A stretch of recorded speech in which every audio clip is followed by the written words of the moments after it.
लोकशाहीचा बुलंद आवाज, रिपब्लिकन वार्ता, महाराष्ट्र. गुलाम नबी आझाद उर्दू हायस्कूलमध्ये मराठी भाषा संवर्धन पंधरवडा साजरा.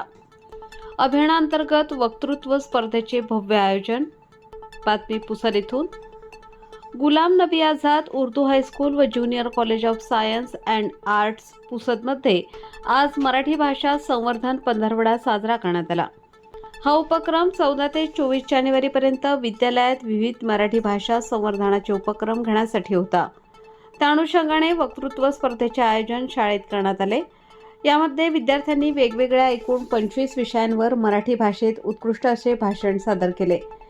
या कार्यक्रमाचे अध्यक्ष माननीय अमित बोजेवार साहेब, विस्तार अधिकारी तर प्रमुख पाहुणे डॉक्टर भालचंद्र देशमुख, प्राचार्य गुलाम नबी आझाद समाजकार्य महाविद्यालय ॲडव्होकेट तन्वीर खान हे होते व तारिक अहमद खान सर होते.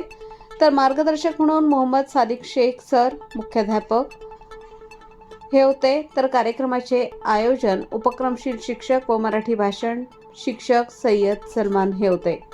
त्यांनी शाळेतील उर्दू माध्यमातील विद्यार्थ्यांना भाषण स्पर्धेसाठी उत्कृष्ट तयारी करून घेतली. त्यामुळे विद्यार्थ्यांनी विषयानुसार खूपच प्रभावी मांडणी आपल्या भाषणाचे सादरीकरण केले.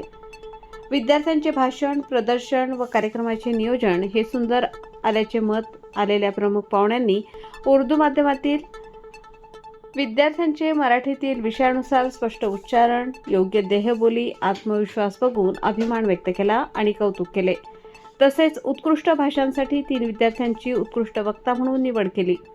एकूणच मराठी भाषा पंधरवडा निमित्ताने गुलाम नबी आझाद उर्दू हायस्कूल व ज्युनियर कॉलेजद्वारे आयोजित वक्तृत्व स्पर्धा यशस्वी ठरली. रिपब्लिकन वार्ता न्यूज महाराष्ट्रासाठी Vidarbha उपसंपादक Rajesh Dhole, Yavatmal. Subscribe now and press the bell icon. Never miss an update.